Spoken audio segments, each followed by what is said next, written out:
Mr. President, members of the Security Council, according to the official news agency of the Democratic People's Republic of Korea, DPRK, and various government sources, the DPRK launched the Hwasong 18 type intercontinental ballistic missile, ICBM, at 8:24 a.m. local time on 18th of December. The missile flew a distance of approximately 1,000 kilometers and reached an altitude of 6,500 kilometers before falling into the sea. This is the fifth launch of an ICBM in 2023, following a Hwasong 15 in February, Hwasong 17 in March, and solid-fuel Hwasong 18 missiles in April and July. The systems are reportedly capable of reaching most points on Earth. In November, the DPRK also announced that it had carried out 2 successful tests of a new engine for solid-fuel intermediate-range ballistic missile. Mr. President, on 18th of December, the Secretary General strongly condemned the launch of a long-range ballistic missile by the DPRK.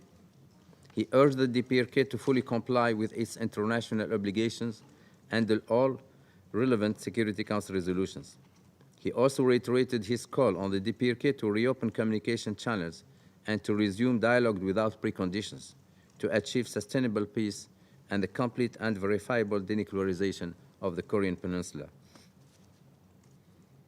Mr. President, the launch of yet another ICBM is of serious concern. Despite numerous meetings of the Security Council on this matter in 2023, the DPRK did not heed the strong call from members of Security Council to refrain from further launches. In addition, regrettably, the DPRK did once again not issue any airspace or maritime safety notifications. The unannounced launches represent a serious risk to international civil aviation and maritime traffic. Recalling that on 21st of November, the DPRK successfully placed into orbit a reconnaissance satellite using ballistic missile technology, announcing it will launch several reconnaissance satellites in a short span of time. We reiterate that any launch by the DPRK using ballistic missile technology is a violation of relevant Security Council resolution, and we strongly urge the DPRK to refrain from such actions. Mr. President, at this particularly difficult moment in securing global peace and security, it is imperative to de-escalate the situation on the Korean Peninsula to create an environment conducive for cooperation. We call on Security Council members to unite and make full use of the tools of dialogue and negotiations while fully complying with all Security Council resolutions. We also urge the DPRK to embrace diplomacy rather than choosing isolation as the way forward. In this respect, I would like to acknowledge the participation of the permanent representatives from the DPRK as well as the Republic of Korea in this meeting.